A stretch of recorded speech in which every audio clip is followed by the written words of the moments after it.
All right, guys, we're here with, Khoa, Chau. and we're with First Last Gaming. What did you do today?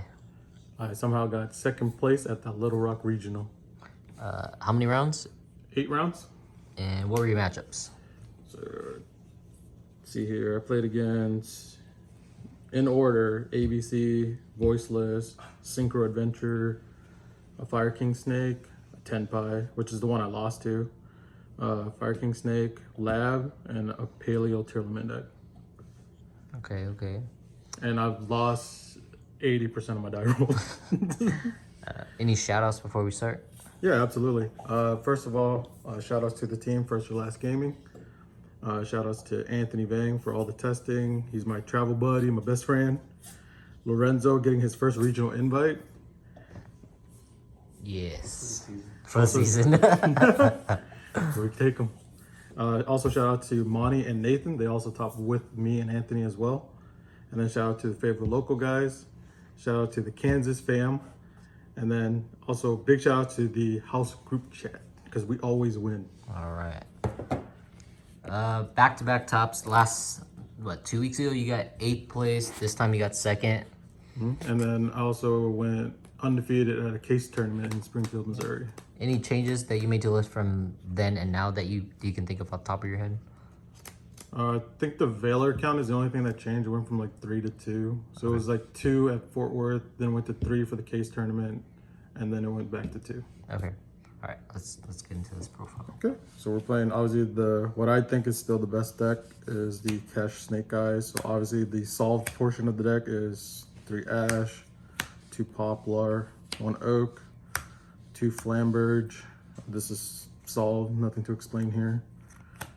3 Witch, 3 Wanteds, 1 OSS, and 1 Divine Temple.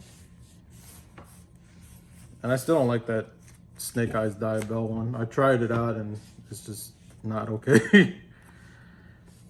So for the Kashtira engine is just 2 Unicorns, 1 Fenrir, 1 Kashtira Birth, 1 Wraith Soth, and then 1 Terraforming. I would play another planet, but this actually comes up sometimes where like the Poplar gets stopped, so I just did this and then got the Temple anyways. That happened today. Then I played 3 Crossout Designator. Every time I had this card, it felt really good. I felt really protected from like Nibiru, which some people were main decking. And that's pretty much the only thing like I'm really scared of is just nibbing my board.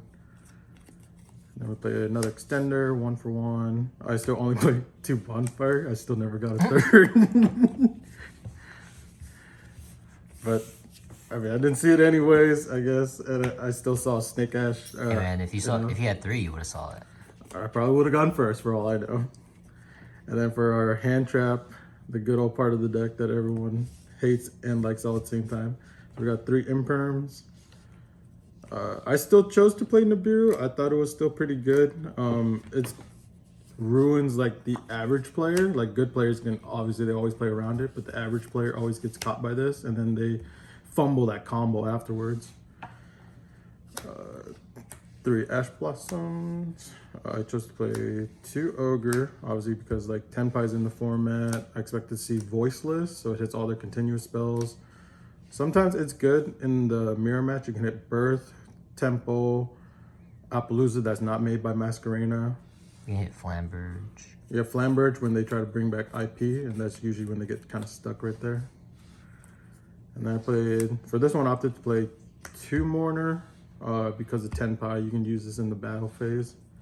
And then I chose to play 2 Effect Veiler. So this one just kind of gave me like a wider spread because at a regional, I didn't know what to really expect, but I just wanted to like hedge my bets and just kind of scatter it around, see what works. And then I would side out accordingly. Like if the matchup was really bad with Nib, obviously they go out.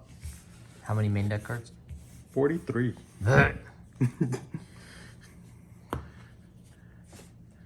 And then we'll go to the extra deck. I think there's no changes here, right? It's literally Absolutely. the same, this is literally the same stuff. Like everyone should be playing like all the same stuff. The Anima to the RIP Linkribo, Masquerena, Little Knight. I still like the Pit Knight early. I think it's pretty strong. Just make something 0 attack and then just like negating something is really strong. Obviously the double Charmers, Nightmare Phoenix, Princess Celine, Access Code, Appaloosa, Raging Phoenix, Atlantis. I still chose to play Underworld Goddess for Ubel. I think it's still a pretty good option because of that deck. And then any other like Tower S monsters that you need to out, I think it's still pretty good. But how many times did you summon this? Absolutely none. All right. But I will summon this more than I've ever summoned Typhon in my life. Like Typhon just never comes up for me. My teammates live by that card. I just never summon it. I just don't like Typhon enough. And then the last card is the mandatory Draco Sack, your token producer and your easy Appaloosa play with your Kashtira and Witch line.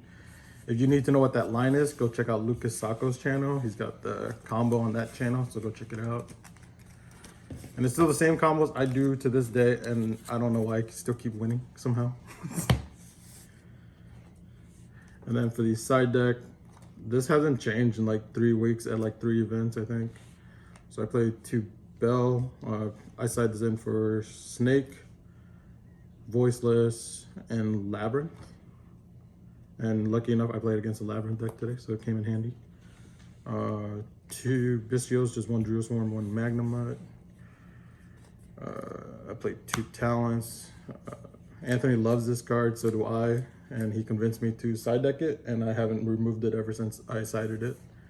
I always put it in going second, so that way I can like steal a monster. Yeah, I could play like Mind Control or something, but this is like a little bit more versatile. Sometimes my hands aren't as good, and I can just like try to dig. And then the 1 Change of Heart. Just steal an Appaloosa if I ever get a chance. I never did. This card never came up. I drew it, and it never stole anything. 3 Cosmic Cyclone for Runic and any other back row deck. Harpy's Feather Duster, obviously. The 1 God Floodgate. Never drew it. Never saw it. And then the card I chose instead of Dimensional Barrier was Solemn Judgment. I thought this would give me a better spread across the board. I know D-Barrier is good against Voiceless and Tenpai and Branded. But I figured like if I just hit like your Synchro monster from the Tenpai, they pretty much stop. And then plus against like every other deck, I can hit like the normal summon and just get rid of that body. So like if they normal summon Snake Out Ash, I just hit it. If they don't have Witch, they're not doing anything else. So, and this actually worked out for me. This is the reason why I won my last round against Paleo Tournament. Yeah, you sacked him. You used 2 of them. I backdoored 2 of them. Yep, but that's pretty much it, man. All right, man. What's the next event we'll see you at? We'll see us at St. Peter's, Missouri. Yeah, in 2 weeks? Yep. All right. Are you going to play the same thing? Same list? No changes? Maybe we'll talk about it. We should probably play something different, but if it's not better than this deck, I'm probably not. All right, thanks. Yep, thank you.